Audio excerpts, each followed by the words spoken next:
Now, this is a big topic, and we've only got 1 hour to discuss. Broadly, I'd like to do this in 3 sections. Round 1 will be the implications for labour and human rights. Round 2 will be the economic interests. And round 3 will be the transatlantic and global implications of this deal. Now, this webinar is live streamed across multiple social media platforms, including YouTube, Facebook, Twitter, and on our website. We're very grateful for the many people that have registered and will be following this debate live. So please do use the comments section to ask intelligent questions, which I will try to relay to the panel if time allows. So without further ado, let's get it started. And firstly, we are delighted to be joined by Mrs. Anna Fotyga. Anna Fotyga is a Polish member of the European Parliament, the Secretary General of the European Conservatives and Reformist Party, who before becoming a member of the European Parliament served as the Polish Foreign Minister. So Anna, perhaps get us started. Ursula von der Leyen recently tweeted that this agreement will uphold EU interests and promote EU core values. And the CAI, the investment deal, provides the EU with a lever to eradicate forced labour. Is this wishful thinking?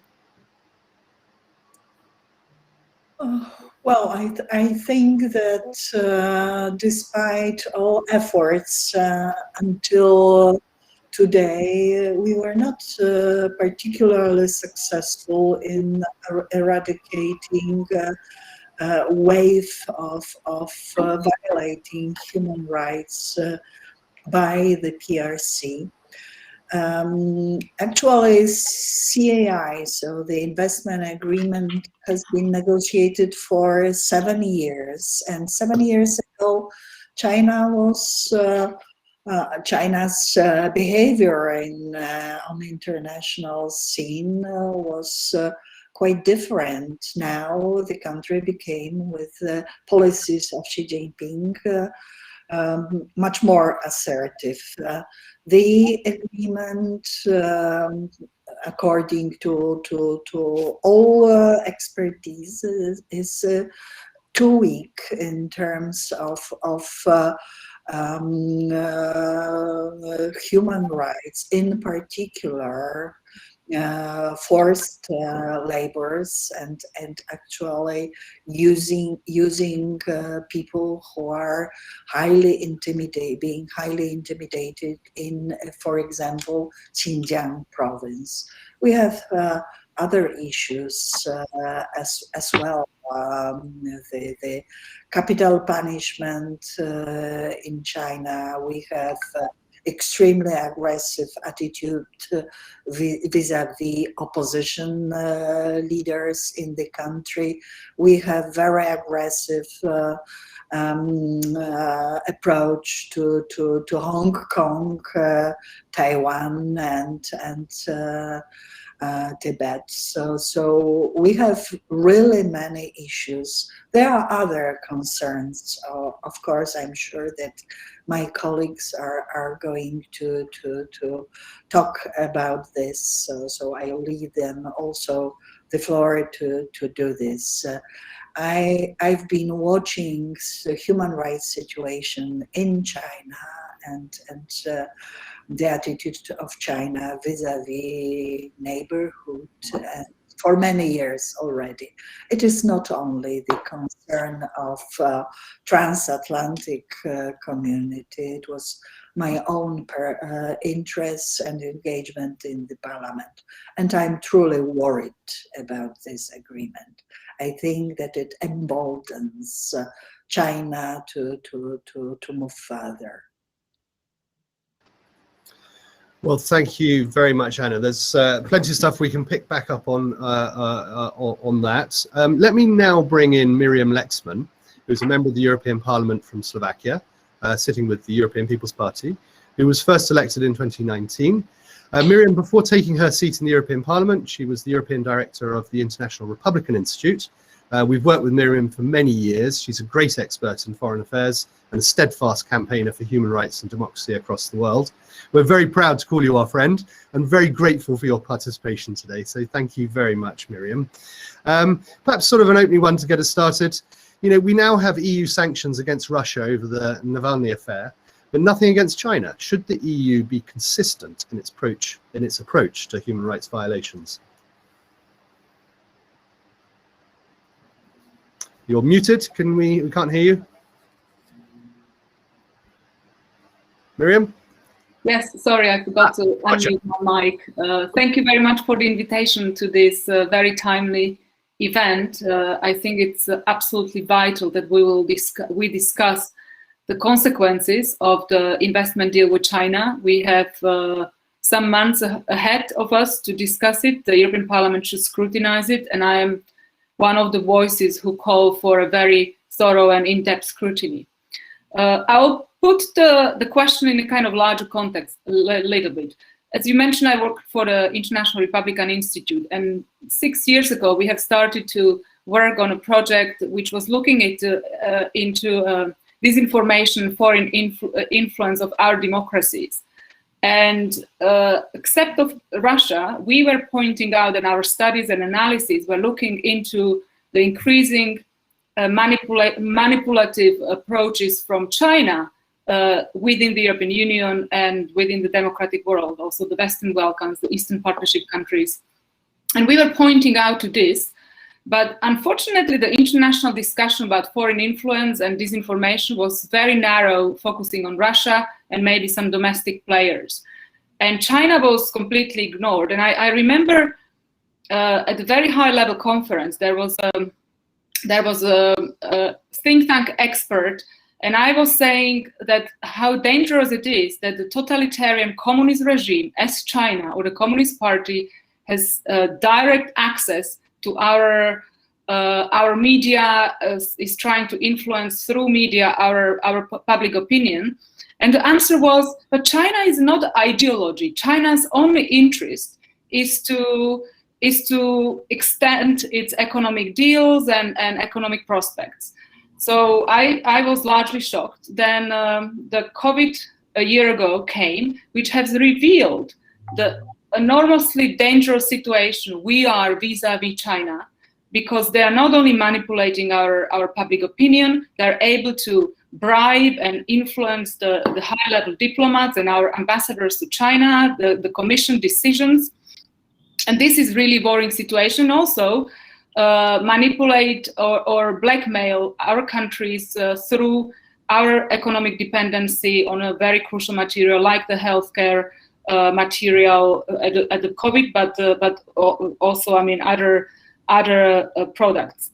And coming back now, amid all this, we strike the deal with China, which should extend our economic cooperation, but at the same time, we are able to come up with the Magnitsky after, I don't know, 6-7 years of discussing it, the European version of the Magnitsky Act, but we are unable to use it.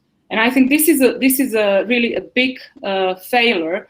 Today, I was receiving a couple of emails from Hong Kong activists asking when is the European Union starting to use the Magnitsky Act?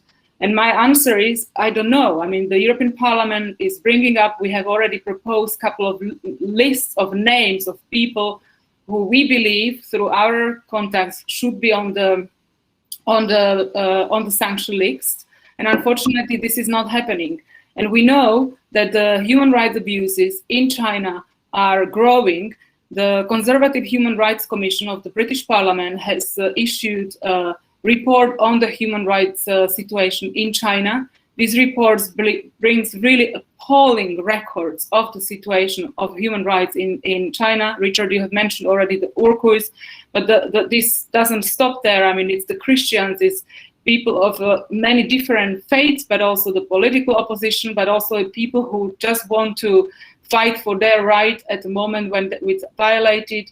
It's so this regime is really increasing its pressure against its own population. The report of the Conservative Human Rights Commission is called "The Darkness Deepens," because a couple of years ago they have issued a report which was called "The Darkest Moment," because one of the human rights activists has mentioned that the situation is as bad as was during the Tiananmen Square pressure or oppression. And now they were thinking of how to name this report, because the report practically shows that the situation since then has even worsened. So practically that's why it has this name. And I think that this is a complete failure of our I would say, value-based policies and gives a slap into the values we have got, because the EU in our treaties clearly says that the values which brought the member states together should be pursued in our foreign policy. And if we strike the biggest economic deal with a country where the human rights situation is at the darkest moment, I think this is a failure. And the kind of arguments that through this economic cooperation we can improve the human rights situation, I think has already proven completely as a failure, because naively, I would say in the 90s, the European Union saw that through economic engagement with Russia or other countries or semi-totalitarian or undemocratic countries, we can push for improvement of the human rights and democratic structures in the countries. I think now we learn the lessons that these countries are able to use our money in order to support their regimes. And I think this is the failure we are doing, that we are trying to still manipulate our own beliefs that we are still helping through economic cooperation, but we do exactly the opposite. Thank you. Well, thank you very much, Miriam. And it's my fear in this is that the Commission, in pursuit of this deal, will be prepared to allay some of these concerns and not address them in the way that they should in the pursuit of the deal, at a time when we should be keeping up as much pressure as possible to try and change the situation. But thank you, Miriam. Let me now introduce you to Teresa Fallon, who it's the first time she's with us on one of these Europe debates, so thank you very much for joining us. Teresa is the founder and director of the Center for Russia-Europe Asia Studies at CREAS in Brussels. She concurrently is a member of the Council for Security Cooperation in the Asia-Pacific, a non-resident senior fellow of the Chicago Council on Global Affairs, adjunct professor at the George C. Marshall European Center for Security Studies, and a member of the CEPS Task Force on AI and Cybersecurity. Wow, I don't know how you do all of that. Teresa's current research is on EU-Asia relations, maritime security, global governance, and China's Belt and Road Initiative, and a great power competition. She's testified on numerous occasions to the European Parliament on the Committee for Foreign Affairs and the Subcommittee on Security and Defence, and is often featured in European international media. So Teresa, thank you for being with us. Perhaps just building on this, can China be persuaded to sign the International Labour Organization Convention as part of this? Let me just take you off mute.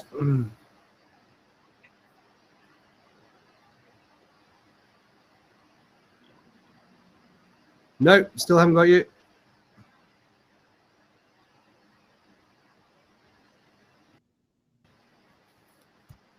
We can't hear you.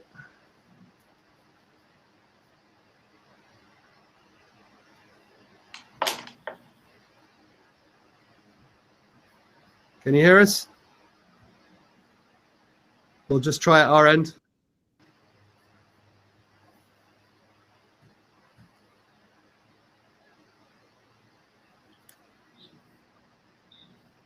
Teresa, I think we will have to come back to Teresa.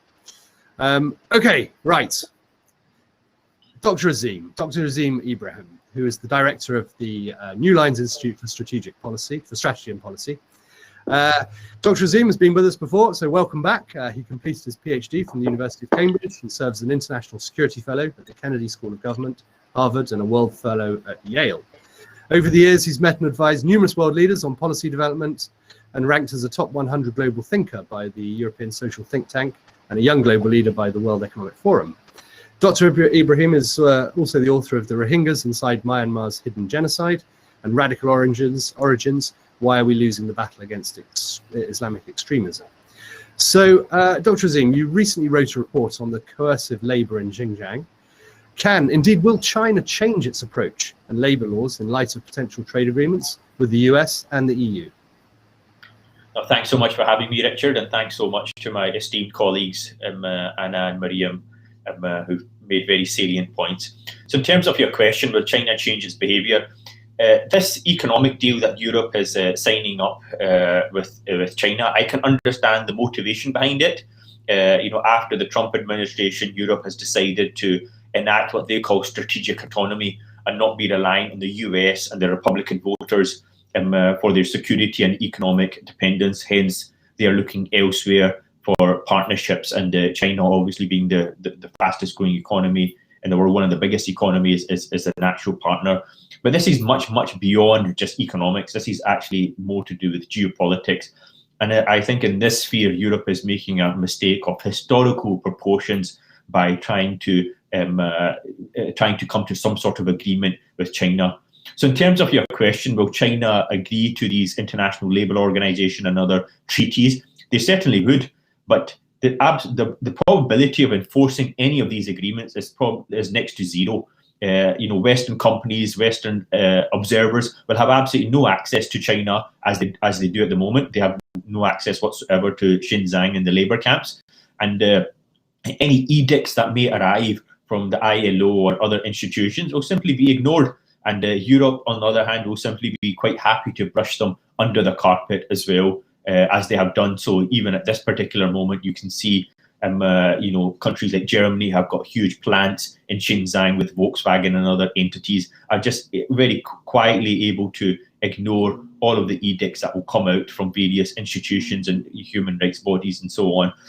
So much of this is just window dressing for Europe to try to secure a deal, because Angela Merkel in particular is looking to China for the post-COVID economic recovery. Here's a country that they export over 50% of their cars to, so absolutely critical to the German economy. So looking at short-termism and compromising their long-term strategic position.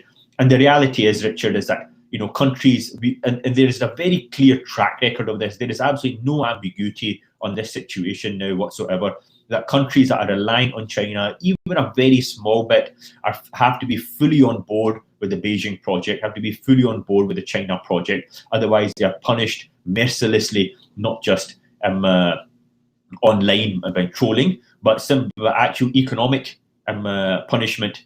Countries will withdraw, China will withdraw contracts, will withdraw investment from those countries that step out of line. And so this is a reality that we have to consider when discussing any sort of trade deal with China, is that you are essentially now getting into bed with an authoritarian, a ruthless authoritarian regime whose purpose it is to dominate the global economics. They are engaged in what can only be described as economic colonialism, getting countries into huge amounts of debts, countries that will that in many occasions don't need that kind of level of investment, don't need that kind of infrastructure, but they are getting into debt with China, who then translates that debt into economic power and starts taking over national assets, and these countries essentially become satellite states. And I would just like to, final point I would like to make is that one of the most significant trends that we are going to see over the next few decades is actually the economic stagnation and possible economic decline of Europe. The European Union in the 1980s constituted about 30% of the global economy. In 2020, which is essentially now 2020-21, it's about 16%. It's gone down dramatically, almost halved. By 2050, it is going to be about 9% of the global economy. Europe is in economic decline, and by becoming reliant on China for its economic development, for its economic growth, they are essentially will become nothing more than a satellite entity of Beijing to control as it wishes. In 10 years' time, there'll be three major economic blocs around the globe. There'll be United States, China, and possibly India. The European Union will not even figure within that bloc. The European Union will essentially become an extension of Beijing. So the EU leaders have to decide now what side of the equation they want to come on, the US side, the Western side, or do they want to become part of the China bloc? Because that is the only question that has to be answered at this moment. Yeah, thank you very much, Hazim. I mean, it's I'd hope to have Bernard Guetta, a Frenchman, he hasn't managed to join us, to talk about the fact that it's perhaps France and Germany that stand to gain the most from this agreement. But how much economic gain justifies, condoning human rights abuses in China? And unfortunately, I think that such is the desire, such is the pressure, that they're prepared to turn a blind eye and to also impact other partners, across the rest of the democratic world, who have, like the UK and the US, put tangible measures in place to try and improve the human rights situation there. So it's a difficult one. Anyway, hopefully Teresa will be able to rejoin us at some point. But let's move on now to the sort of economic interests. And perhaps Miriam, I could come to you first. Like I said, France and Germany have the most to gain, but many smaller EU member states already run a trade deficit with China. And won't this just widen the gap? I mean, I'm speaking specifically for you in Slovakia, but across the smaller states, are you going to end up with a higher trade deficit with China? Thank you very much, Richard, for the question. I believe so, and I think we are heading into the situation, and we don't need to, because I think instead of kind of hiding behind the wording that we are trying to, with this deal, with the trade investment with China, we are trying to kind of push for a level playing field for our companies, that they are not kind of on an equal footing with the Chinese companies, and this is our aim. I think that we all know that we are going to fail, that practically the deal doesn't extend really the level playing field for our companies, but maybe sets the status quo.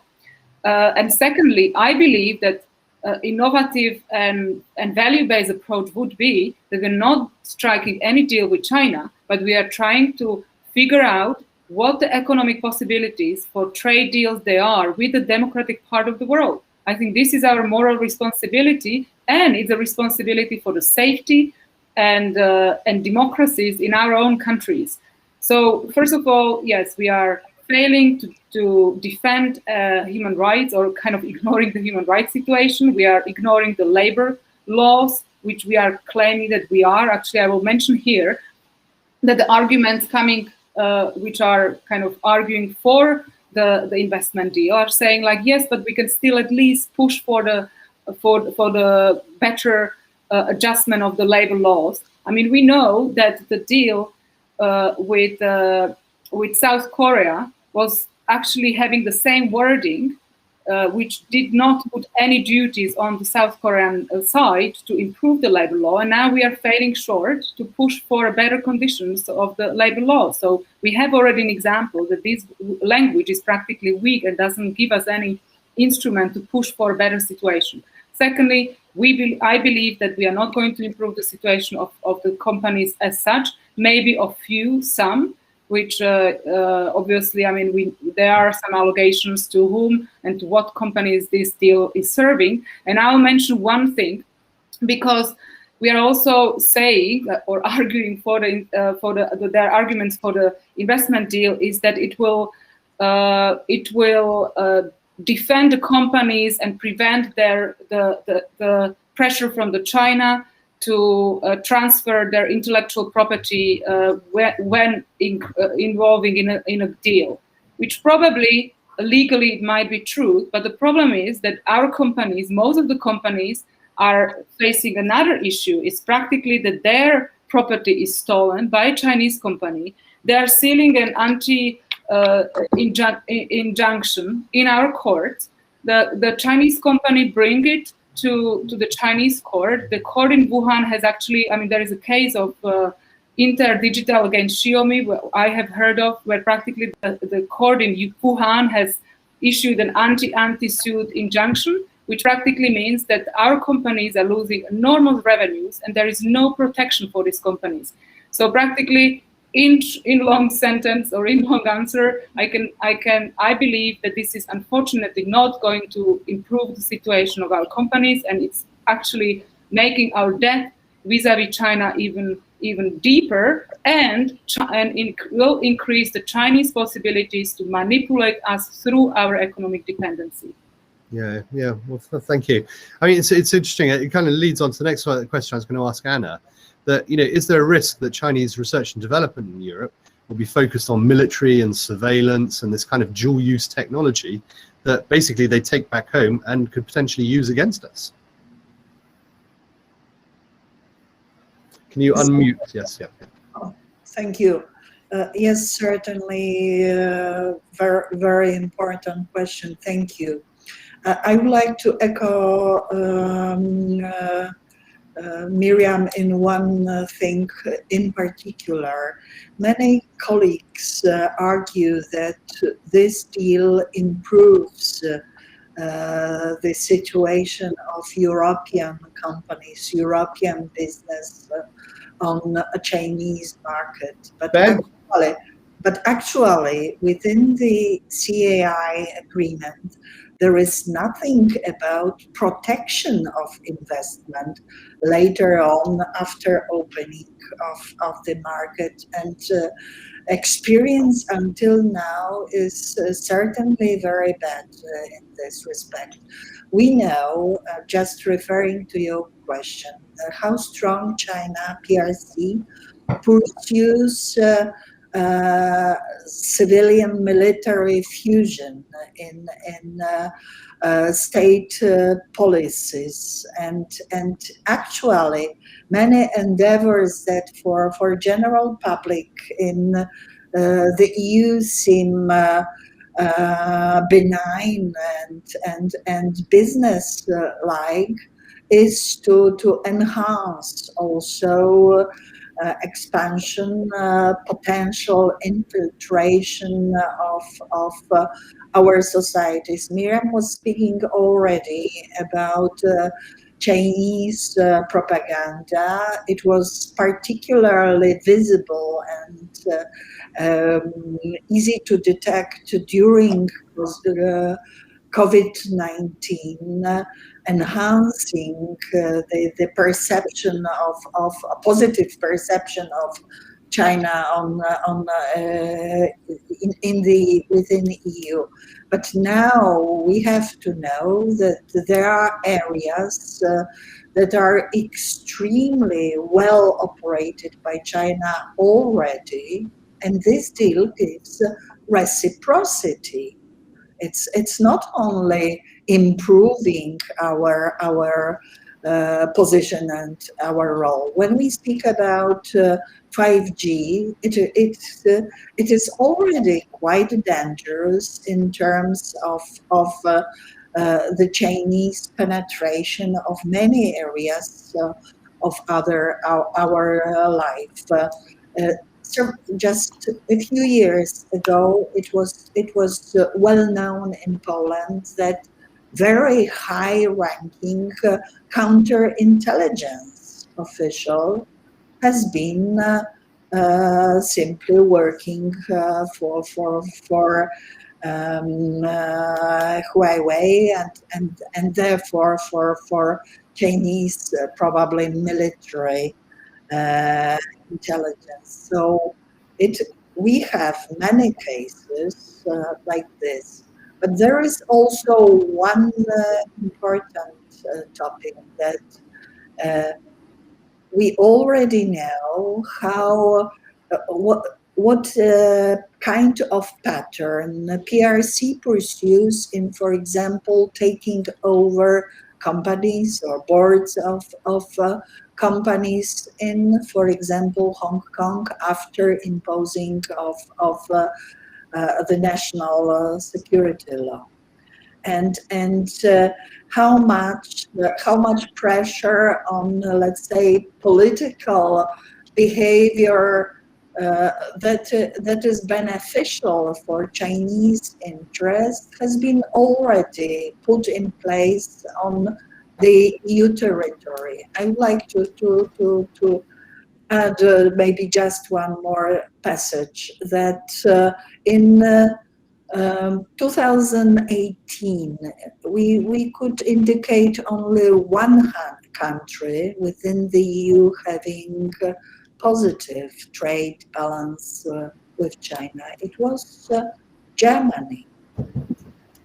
And I'm afraid that current balance, for example, in Poland, after all endeavors, after 17+1, the Chinese exports is 10 times bigger than Polish exports to China. So it is how those agreements work for example, our part of the EU for Central and Eastern Europe. But many countries are in a similar situation. And one more thing, we still remember mobility package, mobility 2 package, discussion, difficult discussion about services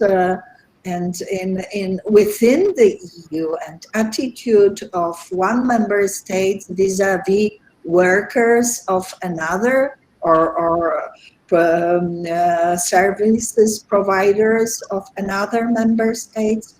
With CAI, we agree to invite to Europe large number of transferees of Chinese workers coming and being able to work as long as 3 years for Chinese subsidies, according to CAI. There is also the provision for business visitors, but that is another issue. So we have problems also in terms of purely economic and relationship between parties. Thank you.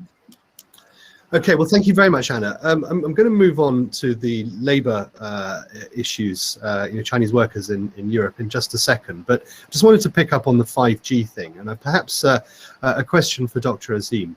Given that Huawei is guilty of using its mass surveillance and ethnic profiling in Xinjiang, can they be trusted with 5G in Europe?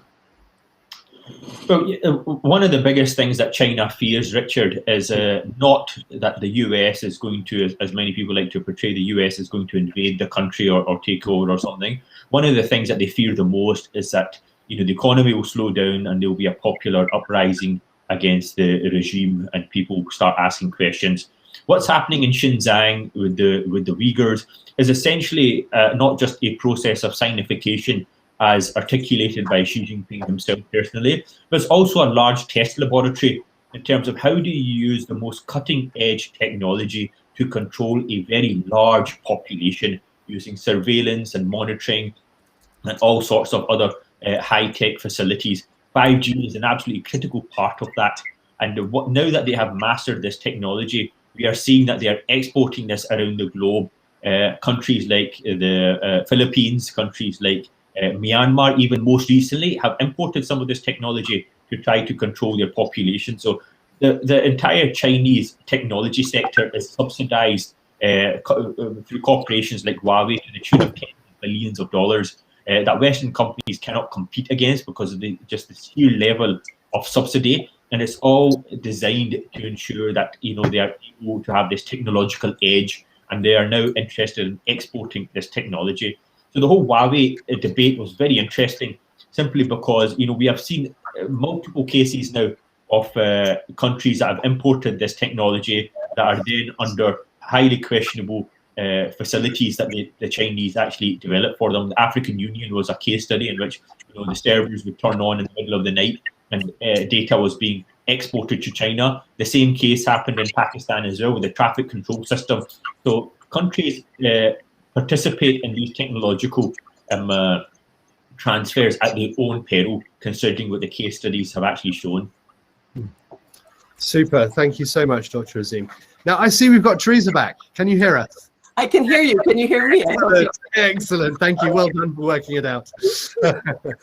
So, Teresa, so we're on the sort of the economic interests here. And, we've seen examples of segregation, controls on personal lives, unfair dismissals for people working in Chinese companies. Can we trust these Chinese companies to follow EU practices when they are allowed to come over here under this new agreement? First of all, thank you so much for the invitation. I'm really delighted and honored to be with this very impressive panel. My teenage son, I had to thank him for helping me get back up. I don't know why it froze like that, but thanks to his help, I could address it. I'll just quickly address your first question before the computer cut out about ILO. I am sorry I didn't hear the other respondents, so I'll keep it short and sharp. It is very clear that China will not be able to sign the ILO convention. We saw Xi Jinping, an advisor to really Xi Jinping, has stated on the record that that would be impossible to sign onto, that it touches on labor unions, which the Chinese Communist Party will not tolerate, and also Xinjiang, which they don't want anyone making any sort of rules and regulations about what's going on in Xinjiang. So I think it was a big mistake for President Ursula von der Leyen to try to spin the KAI as a way to have a lever of influence on labor issues in China. It's clearly a race to the bottom. We see forced labor issues. When asked under the head of Volkswagen, who has a plant in Xinjiang, was asked by a BBC journalist, can you guarantee that there's no forced labor in your supply chains? And he stated that he could not. So clearly European companies are using forced labor. They are unable to clarify, and it's not just in Xinjiang, it's throughout China, because we know that the laborers are sent around China to work in various factories. So that was my first point. And then your question about observing labor rules and regulations in Europe, it's difficult to assess because we've seen recent articles written about Huawei in Europe, for example, at their headquarters, and that there were several instances of if a Chinese staff member of Huawei married a European, they were immediately sent back to China. So that seems to be a bit of overstepping the bounds of Huawei rules and regulations within Europe. So they're very interested in controlling their private lives. So with expansion of Chinese workers in Europe, it remains to be seen how these rules and regulations will be followed. And well, thank you for that. And sticking with you, Teresa, I mean, given the provision that Chinese workers will now be able to come to the EU for up to 3 years without restriction, are we risking social dumping and distortion in the labour market as well? Well, in the post-COVID-19 economic landscape, we know we're going to have very difficult economic rough ride for European workers. So it's really unclear how this is going to factor into, how much will Europeans be competing with Chinese for these positions?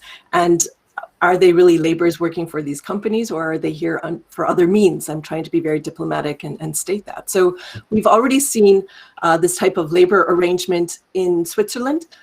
Chinese are allowed to travel to Switzerland, but since Switzerland has access to Schengen, these people travel around Europe, and they're looking for Chinese people who the Chinese Communist Party is trying to track down and return to China. So this actually makes it far easier for this type of surveillance of other Chinese nationals who might be living in Europe. It might be far easier for them to be accessed by this type of agreement. It remains to be seen.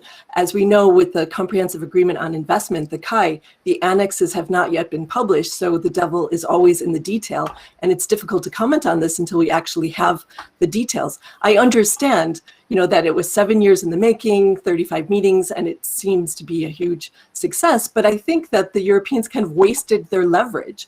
It's very clear that Xi Jinping wanted this finished over the line. So the Europeans had a great deal of leverage, but I haven't seen anyone, even the BDI, the German Federation of Industry, is underwhelmed by the agreement. And really, it's designed mostly for the biggest beneficiary of investment in China and trade with China is Germany. If you take the next 5 EU member states combined, it does not equal the type of investments and trade that Germany has. So if you have the German Federation of Industry underwhelmed by this agreement, I would say that the Europeans kind of had a lost opportunity. They're proclaiming that it's the best that we could get under the circumstances. But if Xi Jinping really, really wanted this agreement before President Biden came to power on January 20th, I think the European negotiators should have used a little more leverage to get what they wanted out of the Chinese. I understand that they're demandeurs, or they should choose not to sell it in a way that it is not. It's not really supporting labor rules and regulations in China, and it's not a lever to improve that. And this idea of the sustainability aspect of it and the green aspect of it. Let's face it, China has signed on to the Paris Climate Agreement 5 years ago. And with the Belt and Road Initiative, they have built over 300 coal-fired plants, some of them right in Europe's neighborhood. So we're breathing that air, this polluted air. So pretending that they are going to finally implement what they promised to do over 5 years ago, and that this is a sui generis, a one-of-a-kind type of agreement, I think it's kind of, putting lipstick on a pig. Well, thank you very much for that, Teresa. That's very good. So we've got sort of 15-20 minutes left, and I wanted to move on to the final block, which is more to do with the transatlantic and global impact of this deal. Perhaps I could start with Miriam again. You've long been involved in transit relations, within the IRI.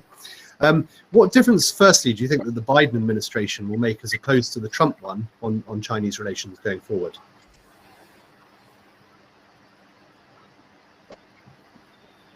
Thank you very much.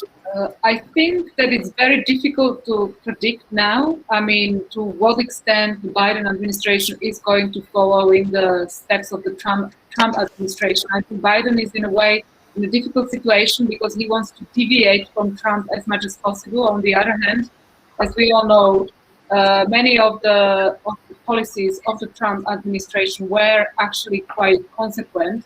And here I would like to say that unfortunately, the European leaders are unable to see that the Trump administration did certain very, I would say, principled points. And for example, when I was co-drafting together with Anna the resolution of the European Parliament on Hong Kong, we were looking for a list of people who should be on the sanction list of the European Magnitsky Act, and we looked into the long list which already exists in the United States, where Chinese leaders and people responsible for the human rights breaches are already listed and sanctioned.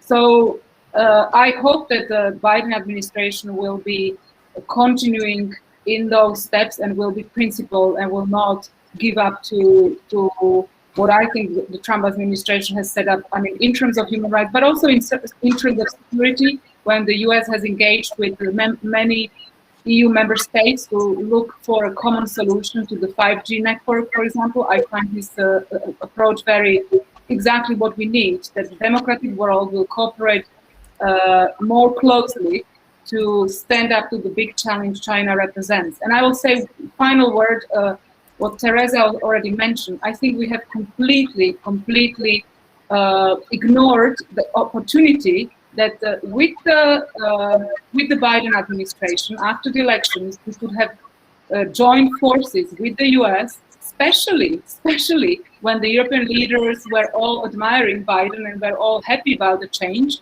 So they should have waited for the Biden administration to come in and join with them and bring in leverage vis-a-vis China. And we have completely failed in that. And I hope that we will wake up and we will strengthen the cooperation with the US, but also with other democratic states, as I said also before, on economic cooperation, but also in the cooperation in terms of human rights and security and defense. Well, thank you, Miriam. Dr. Azim, I mean, when Biden was elected, there were a lot of people in Brussels that released a collective sigh of relief. Yet within seconds, you've got the issue on the Northern Ireland Protocol, you've got the disaster that is the vaccine, and you've got the rushing through of this EU-China thing. Obviously, the US is taking a different approach. Is there a risk that this will widen the division between transatlantic partners? Well, it seems that, particularly on the question of China, that the Biden administration is following the Trump administration's policy of being very cautious with the approach of China. There was many people within the campaign during when Biden was running for president who were calling for a reset with the relationship with China, and that has simply, many of those individuals did not get positions within the administration, so that doesn't seem to be forthcoming. It's interesting because one of the key priorities that Biden has indicated even during the campaign is to what he called protecting and reviving democracies from around the globe. Democracy is still, irrespective of what we like to feel, democracy is still a very relatively new idea and still relatively untested. And what's happening now around the globe is that we are coming to a stage in which countries and strong men are coming to power through the democratic process and then undermining those same democratic pillars that actually brought them to power. And China is a country that's very keen to exploit this. If you watch Chinese media, they are very clear to exploit the whole COVID situation and trying to demonstrate that how effective a single-party authoritarian system is in dealing with a crisis such as COVID, in comparison to Europe, in comparison to the United States, which seem to be in a complete mess. Even the Capitol riots in Washington got significant coverage in Chinese media to demonstrate that, look, the democratic model is completely flawed. And we see that this is now an overt policy of China, is to try to undermine the democratic process, not just through misinformation, but actually through overt, actual physical manifestations. And we've seen that in Myanmar as well. They're exporting some technologies there to support the military regime in terms of the crackdown and so on. So this is a complete polar opposite of what the European values actually aspire to, and what the Biden administration is actually articulating as its clear strategy in the coming years to support democracy. So I think Europe has a very important decision to make now in terms of its geopolitical future, whether to get into bed with a country like China, whose one key purpose is to undermine democracy, or whether to stand with the United States in this fight to preserving and promoting the democratic values around the globe. Thank you very much, Dr. Ozzie. So if we just broaden that a little bit, perhaps I bring Teresa back in. At the G7 conference in Cornwall later this year, they're proposing the D10, the Democratic 10. So obviously that is encompassing a number of countries, into Southeast Asia as well. How potentially could this cooperation be used to unite against this kind of threat from China? Well, I think that this is a very good idea, but on the sidelines of Davos, Chancellor Merkel made a statement that was picked up by the media that she was unwilling to join any sort of Cold War bloc. The same kind of narrative was reiterated by President Macron during his talk at the Atlantic Council. So you have France and Germany both saying that we will not join any sort of democratic counterbalancing alliance to help shape China's policy choices. And I found that very worrying. And of course, it was noted in Washington, D.C., and this made headlines around the world. Is Europe a reliable partner? I mean, of course, the U.S. has other allies in Japan, South Korea, Australia, perhaps even India. The Indo-Pacific is really heating up. And is Europe just going to be co-opted and neutralized by China? We see growing economic interdependence with this agreement. And we know how this works. When you have an agreement like this, I mean, the Comprehensive Agreement on Investment does kind of lock in already open things that China has done. So I understand why Europe wants to lock these things in, and that makes sense. But on the other hand, you're actually increasing economic interdependence, and we've seen what happens with that. It's a form of economic coercion, and so it's very difficult. Over the next year, Europe will have to kind of be quiet if they want to get this agreement passed, and that they have to almost be on their best behavior. So they might be reluctant to use the already existing toolboxes that they have.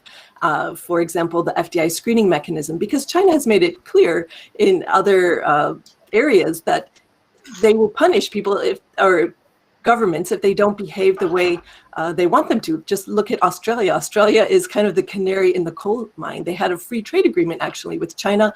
They called for an international independent investigation into the origins of COVID-19, and for that temerity to ask for that, they have been punished economically by Beijing. So I think that we should look at that as a warning sign, and that the closer European economies become to China, they have more economic coercion. We also see this with the Philippines. We see it with other smaller countries, but we've seen how Beijing is able to utilize the investments of European companies. China never lobbies. They have the heads of these industries lobby on their behalf. So we have that incredible example of Ericsson lobbying to have Huawei in Sweden, and we have, German car industry lobbying for various things. So I think that this agreement also means closer economic cooperation. We should think about that.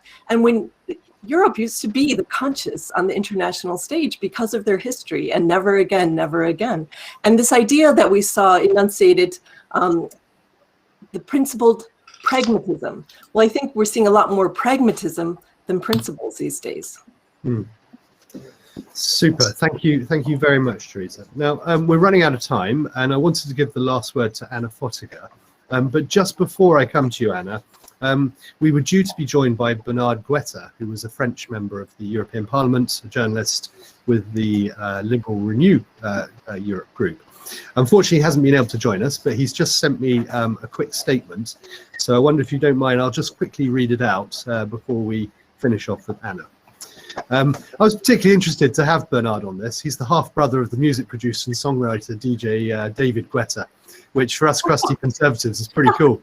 So hopefully we'll be able to get him the next time round, because I think it's always good to hear views from across the political spectrum. So here we go. This agreement with China is and will be very divisive amongst us, the members of the European Parliament. Some of us will consider that it is simply impossible to ratify it because it would amount to rewarding the Chinese dictatorship for its negation of the Hong Kong Treaty and the horrific treatment of the Uyghur people. Others will consider that, human rights or not, we have to strengthen our economic ties with the world #2 economy and guarantee our investments in this country. And between those two positions, there will be a dozen of intermediary reactions, attitudes, and proposals. The debate will be difficult and unclear, but there is one point which could create a very large consensus. This point is that the Parliament and the European Union couldn't ratify this agreement if prior than that, the Chinese authorities had not ratified the International Labour Conventions, which they said in the agreement they wished to ratify. Therefore, I have a proposal to submit to you. Let's adopt a declaration of the Parliament, a declaration of the Conference of the Presidents, or even of the plenary, telling that in a very few sentences that whatever will be the result of our discussions, whatever will be the majority, and even if the majority stands for the ratification, we will not ratify this agreement before China had ratified the Labour Conventions. Let's be faithful to our principles and dignity. Let's affirm the primacy of our democratic values. And after that, we will examine the pluses and minuses of this text and will decide to reject it or endorsement. Sounds fair enough to me. So we thank Bernard. Sorry he couldn't be with us, but thank you for sending that to us, as I think you're watching. Anyway, so we are right at the end. So I would just like finally to turn to Mrs. Anna Fotyga. Kind of double question here. First of all, wouldn't it be better for the EU to pursue its trade interests with the democratic world first, before addressing China? I'm thinking particularly of Australia, US, and India, etc. And just finally, what are MEPs doing to hold the Commission to account for this deal? What about the Interparliamentary Group on China? And what do you kind of expect will come next? Thank you, Anna. Thank you. Allow me to say that it was extremely interesting statement sent by Bernard Guetta.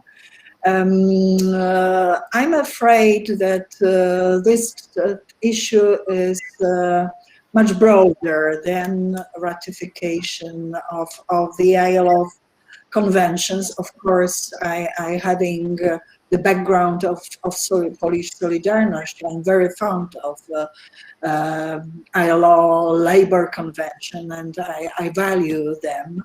But also countries like PRC, like Russia, the Russian Federation, and others are well known from not respecting even a law that was adopted and once and ratified. So it's unfortunately it's enough.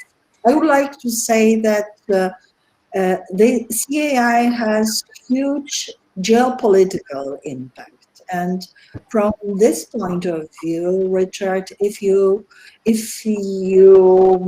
suggest to approach earlier possibility of broadening the alliance of the West, it is extremely important, particularly because experience of countries like Australia, for example, may be of importance also to our business community, because in 2014 Australia already signed bilateral, reciprocal, very, very good, beneficial for both sides agreement. And what happened?